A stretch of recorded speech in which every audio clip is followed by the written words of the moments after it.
Hello student, welcome to my channel. Student, आज की इस वीडियो में हम क्लास 9th मैथ का चैप्टर नंबर 8 का इंट्रोडक्शन का पार्ट 2 पढ़ेंगे, जिसमें हम इसमें यूज होने वाले सभी प्रमेय को देखेंगे। इस एक वीडियो में हमने सारे प्रमेय को ऐड कर दिया है जो भी इस चैप्टर में यूज होंगे। ठीक है, तो चलिए देखते हैं अपना पहला प्रमेय क्या कह रहा है। हमारा पहला प्रमेय कहता है, किसी समांतर चतुर्भुज का एक विकर्ण उसे दो सर्वांगसम त्रिभुजों में विभाजित करता है।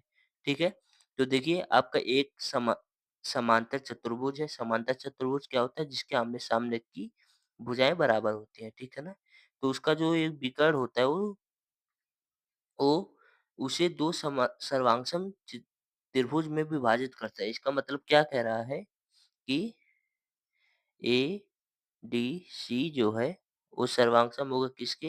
ए बी सी के। ठीक है ना, आपका पहला प्रमेय ये कहता है। ठीक है, चलिए दूसरा प्रमेय देखते हैं। एक समांतर चतुर्भुज में सम्मुख भुजाएं बराबर होती हैं। ठीक है, तो जैसे मैंने बताया कि इसके आमने सामने की जो भुजाएं होती हैं वो बराबर होती हैं। ठीक है ना, ये आपका दूसरा प्रमेय है। ठीक है ना, और चलिए देखते हैं तीसरा प्रमेय हमारा क्या कह रहा है। यदि एक चतुर्भुज की सम्मुख भुजाओं का प्रत्येक युग्म बराबर हो तो वह एक समांतर चतुर्भुज होगा।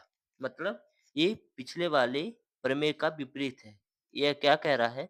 अगर किसी भी चतुर्भुज में आमने सामने की भुजाएं बराबर है, मतलब इसके सामने की भुजा ए और इसके सामने की भुजा ए, ये दोनों अगर बराबर है तो वह कैसा चतुर्भुज होगा? वह एक समांतर चतुर्भुज होगा। ठीक है, ये आपका तीसरा प्रमेय कह रहा है। चलिए अपना चौथा प्रमेय देखते हैं। हमारा चौथा प्रमेय क्या कह रहा है। एक समांतर चतुर्भुज में सम्मुख कोण बराबर होते हैं।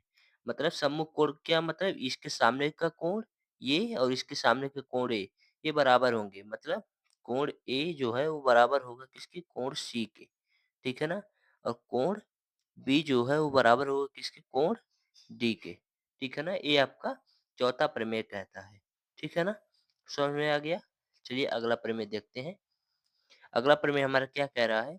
यदि एक चतुर्भुज में सम्मुख कोणों का प्रत्येक योग बराबर हो तो वह एक समांतर चतुर्भुज कहलाता है। ठीक है ना, यह प्रमेय नंबर 4 का उल्टा है। प्रमेय नंबर 4 में कहा है कि समांतर चतुर्भुज के सम्मुख कोण बराबर होते हैं, और इसमें कह रहा है कि अगर किसी चतुर्भुज में सम्मुख कोण जैसे कोण ए बराबर कोण सी हो, कोण बी बराबर कोण डी हो, तो वह कैसा चतुर्भुज होगा? वह एक समांतर चतुर्भुज होगा। ये आपका प्रमेय नंबर 5 कहता है। ठीक है, यहाँ तक समझ में आ गया। चलिए प्रमेय नंबर 6 देखते हैं। प्रमेय नंबर 6 हमारा कह रहा है कि समांतर चतुर्भुज के विकर्ण जो होते हैं वह एक दूसरे को समद्विभाजित करते हैं। तो आप देख सकते हैं, जैसे ये एक समांतर चतुर्भुज है आपका ए बी सी डी, इसके विकर्ण ए सी और बी डी है। ठीक है, देखिए ए एक दूसरे को ओ बिंदु पर समद्विभाजित कर रहे हैं। ठीक है ना, तो यह आपका प्रमेय नंबर 6 हो गया। ठीक है, प्रमेय नंबर 7 क्या कहता है। यदि एक चतुर्भुज के विकर्ण एक दूसरे को समद्विभाजित करे तो वह एक समांतर चतुर्भुज होगा। यह प्रमेय नंबर 7 प्रमेय नंबर 6 का उल्टा है। मतलब कह रहा है कि अगर किसी चतुर्भुज में विकर्ण एक दूसरे को समद्विभाजित कर रहे हैं तो वह कैसा चतुर्भुज होगा? समांतर चतुर्भुज होगा। ठीक है ना, समझ में आ गया। चलिए आगे देखते हैं। आगे हमारा एक प्रमेय है जो कि बहुत ही इम्पोर्टेंट प्रमेय है, जिसका नाम है मध्य बिंदु प्रमेय। ठीक है ना, मध्य बिंदु प्रमेय क्या होता है? तो चलिए देखते हैं। मध्य बिंदु प्रमेय हमारा कहता है कि यदि किसी त्रिभुज की किन्हीं दो भुजाओं के मध्य बिंदु को मिलाने वाली रेखाखंड खींचा जाए तो वह रेखाखंड त्रिभुज की तीसरी भुजा के समांतर होता है और तीसरी भुजा की लंबाई का आधा होता है।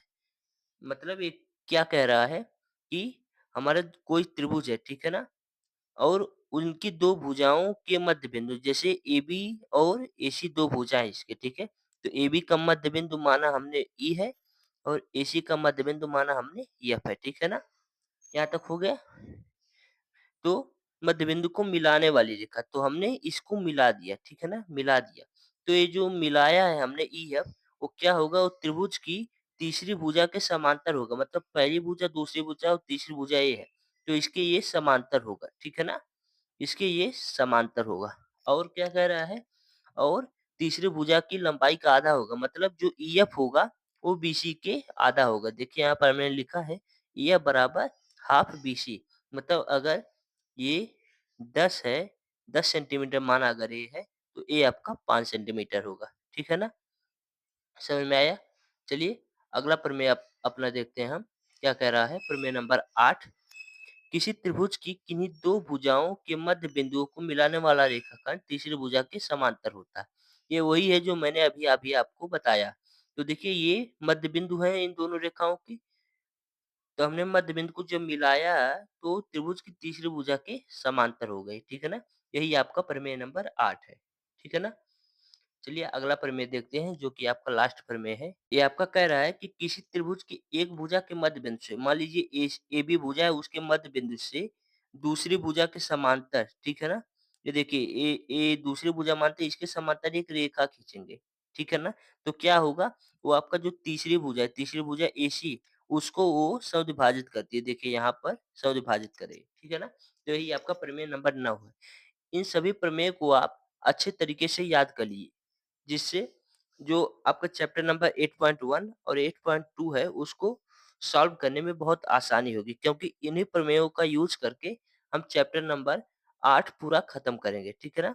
और ये सारे प्रमेय बहुत ही इम्पोर्टेंट है, जिसमें सबसे ज़्यादा इम्पोर्टेंट है आपका मध्य बिंदु प्रमेय है, ठीक है ना?